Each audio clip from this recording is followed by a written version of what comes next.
West Virginia voters head to the polls today. In the wake of the census, the state has lost a congressional seat. So now that means two Republican incumbents are squaring off in the primary. David McKinley and Alex Mooney are fighting for control over one seat. CBS News checked in with both candidates last week. Here's what they had to say.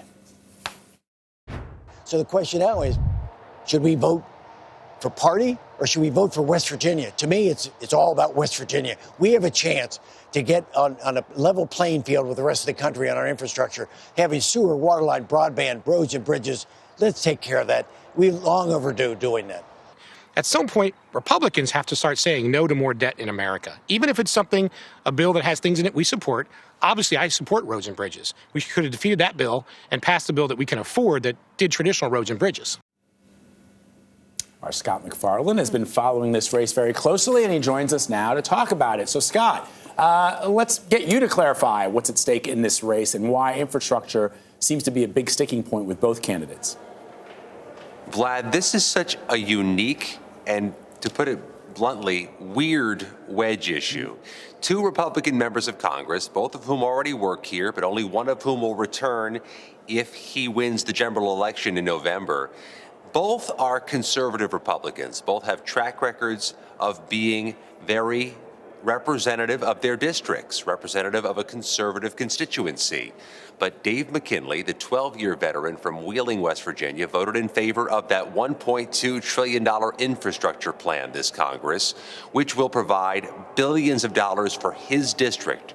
Roads, bridges, airport money, water infrastructure. His opponent, the incumbent Alex Mooney, voted against it. And the key thing here is, according to Mooney and according to political analysts, Donald Trump opposed that infrastructure plan.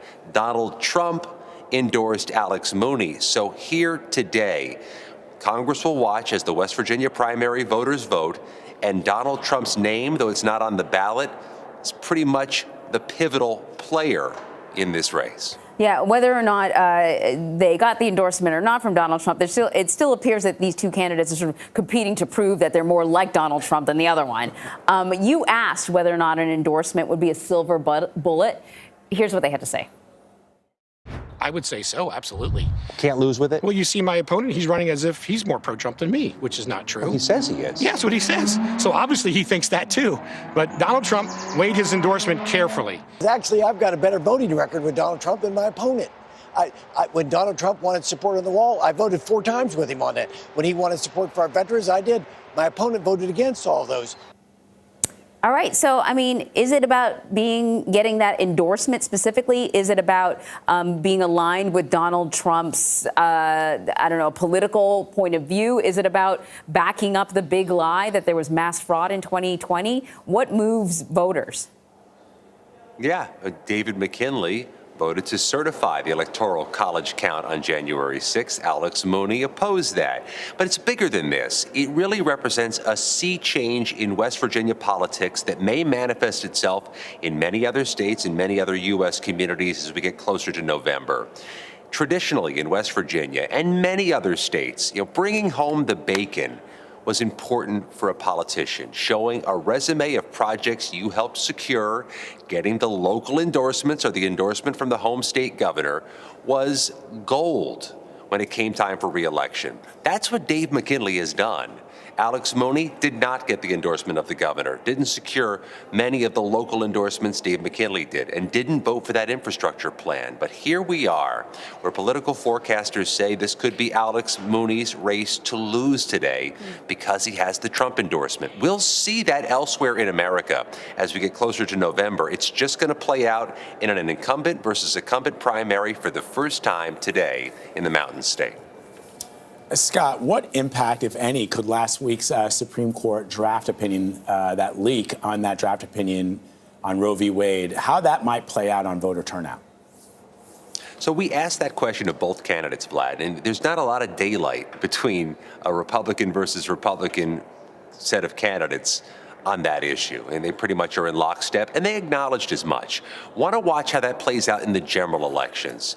Does it spark turnout that otherwise wouldn't be there in a general election for either side? At this point, political analysts, especially those we spoke to in West Virginia, but elsewhere also, say it's inflation and costs, gas and groceries that seem to be driving this electoral cycle.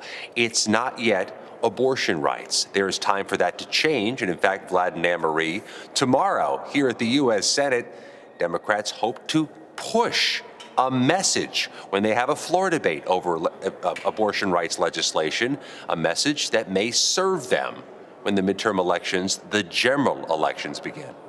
So what about Nebraska? There's a primary taking place there. At least one of the candidates is facing like a slew of accusations of misbehavior. What are you looking for there? It's somewhat parallel to the dynamic in West Virginia, where one candidate has the Trump endorsement, the other has the governor's and the rest of the endorsements. Charles Herbster is Trump's candidate in this Nebraska Republican primary, but he has a history of accusations of groping women, accusations he has uniformly denied. His challenger is Jim Pillen, who has that institutional backing of the governor, of the University of Nebraska football coach legend, Tom Osborne, and they'll be facing off with other candidates today, but it's another test of former President Trump's muscle. Will his selected candidate prevail in a primary against a candidate with broad institutional backing? So we'll see that in two different states today, and we'll see if there is a symmetry or a consistency in the results. Yeah, indeed. Scott, thank you very much.